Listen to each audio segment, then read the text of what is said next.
আপনারা দয়া করে একটা ভারত সরকারের সঙ্গে উদ্যোগ নিন, কথা বলুন যাতে আমরা দ্রুত আমরা নিজের জায়গায় ফিরে যেতে পারি। মানে আর বেশিদিন টানা সম্ভব হবে না। ফলে সব রকম ভাবে আর্থিক দিক থেকে, মানসিক দিক থেকে, শারীরিক দিক থেকে। আওয়ামী লীগের যেসব নেতারা ভারতে আছেন, বিভিন্ন শহরে আছেন, তো এরা তো ধরেন অনেকে পরিবার পরিজন নিয়েও আছেন, তো ওনারা চলছেন কিভাবে? অর্থ তো দরকার হয় বসবাস করতে হইতে, প্রায় 1 বছরের বেশি সময়কাল হয়ে গেল। ওনারা চলছেন কোত্থেকে? ওনাদের অর্থের যোগান কোত্থেকে আসছে? এখন দেখুন তাদেরকে তো জিজ্ঞেস করা হয়নি যে অর্থ কোথা থেকে পাচ্ছেন। কিন্তু এটা ঘটনা যে তারা আমি যতদূর জানি এবং কেন প্রথম প্রশ্নটা হওয়া উচিত হঠাৎ প্রেস ক্লাব অফ ইন্ডিয়াতে কেন?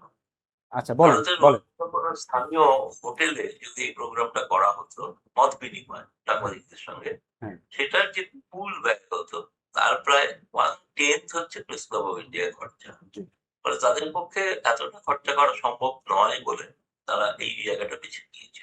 এবং সেখানকার যা প্রাপ্য ভাড়া আমাদের, ওই হলটার ভাড়া মাত্র ৫,০০০ টাকা। ৫,০০০ টাকা ভাড়া দিয়ে হল নিয়েছে। জি, আর খাওয়া-দাওয়ার জন্য যেটুকু খরচা হয় সেটুকু। কিন্তু আ আ এরা কিভাবে এরা আছে তাদের এটা ঘটনা যে অনেকে তাদের পরিবার-পরিজনদের কেউ বা আত্মীয়স্বজন এবং ছেলেমেয়েরা অনেকে এদেরই কিন্তু বিদেশে থাকেন। জানি কেউ কর্মরত বিদেশে।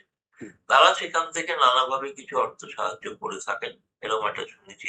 আর তারা যখন গিয়েছেন এখন তো বাংলাদেশের অনেকেরই তো আমি জানি এদের অনেকের ব্যাংক অ্যাকাউন্ট বন্ধ হয়ে যাচ্ছে। জি, ফলে ব্যাংক থেকে যে টাকা তুলতে পারছেন তা কোনটায়? হুম, ব্যাংকেও যদি শয়ে কোটি টাকা থেকেও থাকে, হুম, তাহলে বা থেকেও থাকে সেগুলো তো আনতে পারছে না। কারণ সবই তো সিলড হয়ে আছে। পরে এরা মূলত চাইছেন যে সত্যি কথা বলতে গেলে যেটা একটা আকুল আবেদন ছিল যে আপনারা দয়া করে একটা ভারত সরকারের সঙ্গে উদ্যোগ নিন, কথা বলুন যাতে আমরা দ্রুত আমরা নিজের জায়গায় ফিরে যেতে পারি। মানে আর বেশিদিন টানা সম্ভব হবে না।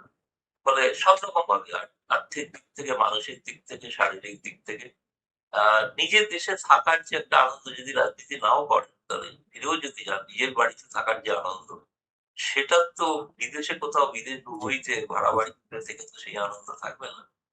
তবে আমার মনে হয় সেটা তাদের একটা বড় উদ্দেশ্য ছিল যে ভারতীয় ১ম শ্রেণীর সাংবাদিকদের কাছে এটা বলা যাচ্ছে যারা ভারত সরকারের কাছে এই তাদের হয়ে এই আবেদনটা করেন যে তারা যেন ফেরার একটা প্রক্রিয়া যাতে শুরু করতে পারে।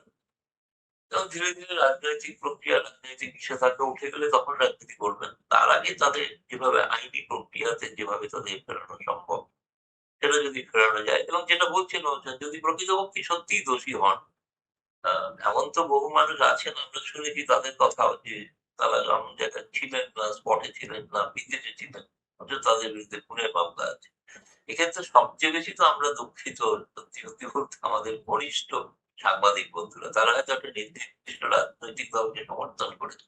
সেটার অপরাধে খুনের মামলাটা দেওয়া এটা হুম, সমর্থনযোগ্য নয়। আমি বিশ্বাস করি না যে যাদের নাম বলা হয় তাদের কেউ খুন করেছেন। জি।